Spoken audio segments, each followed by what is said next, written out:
Temos aqui um exemplo da Gazeta de Coimbra, de 2 de outubro de 1928. Isto para fazerem uma ideia também do tempo que havia ao tempo para ler as notícias e que hoje nós não temos.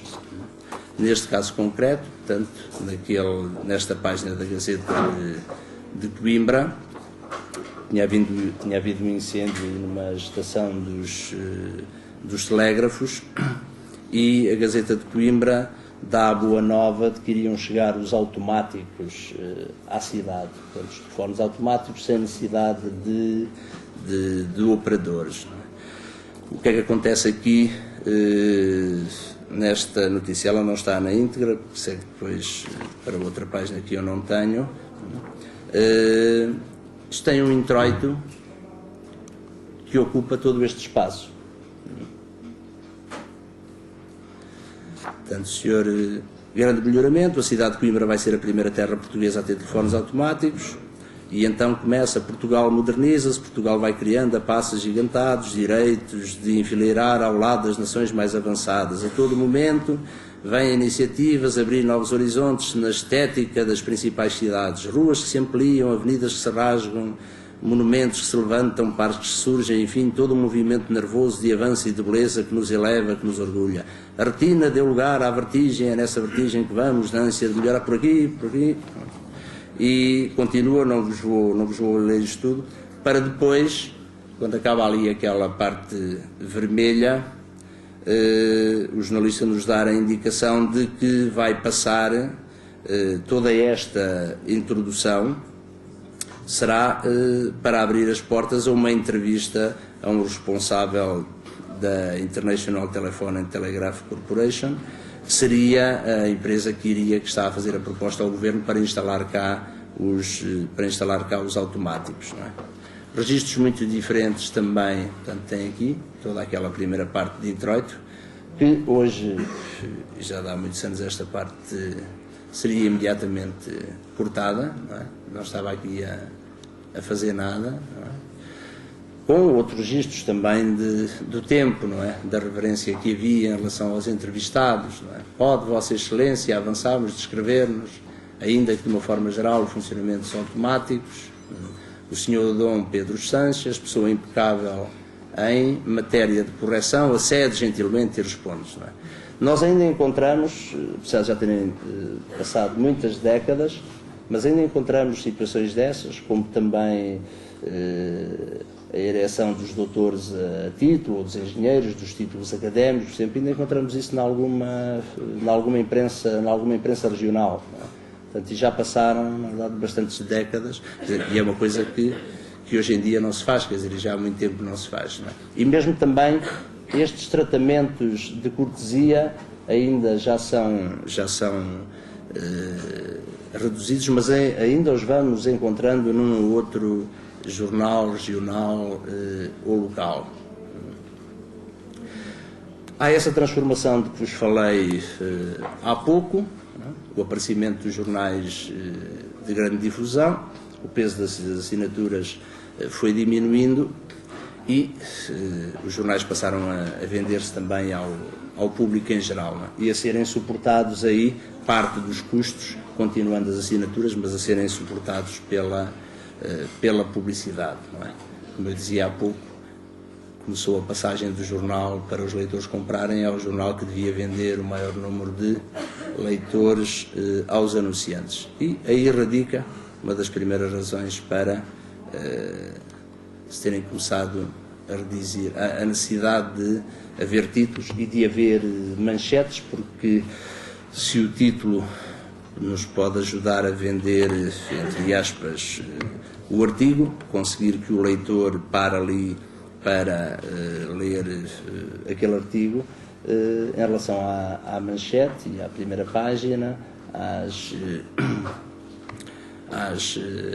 às caixas, às chamadas de primeira página, às fotografias, tudo isso ajuda a vender aquela edição, não é? Isso é bastante importante. Sem leitores, sem vendas, não há jornais. Aqui uma citação do Zorilha Barroso, se refere à necessidade ao interesse dos títulos para eliminarem, para conseguirem dar uma ordem ao que seria um conjunto caótico de textos, e que vocês verificaram que aconteceria assim naquelas primeiras páginas que vos passei de há 2 séculos atrás e do século passado. A outra indicação, que também é importante, não é, da relevância informativa dos textos jornalísticos que encabeçam, essa relevância é-nos dada pelos títulos.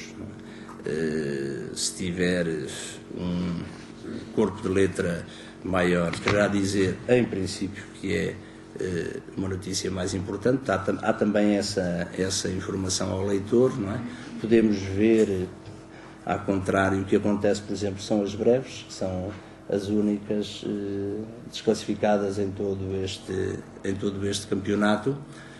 Por vezes podem também ter títulos, mas no geral não o têm. Não é? Aqui também uma citação do Lourenço Gomes, e que nos chama a atenção, mais adiante poderemos também falar disso, da graça do título estar no facto das pessoas começarem a falar do facto de antes de terem lido sequer a informação inteira que o conta. Isto chama-nos a atenção para uma questão importante que tem a ver com o caráter autónomo dos títulos em relação ao próprio texto, deles poderem valer de per si, independentemente do texto que os acompanha. Não é?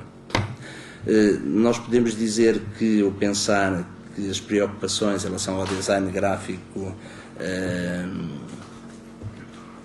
são recentes, não terão muitas décadas.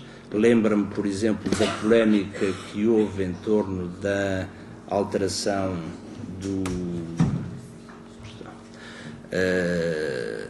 da primeira grande revolução gráfica do Diário Notícias, que foi no início dos anos 90, portanto no pós-25 de Abril, e a polémica que suscitou. Mas chamamos a atenção que, por exemplo, isto é uma citação, portanto, de uma carta do Essa de Queiroz ao Oliveira Martins. Estávamos ainda em 1885.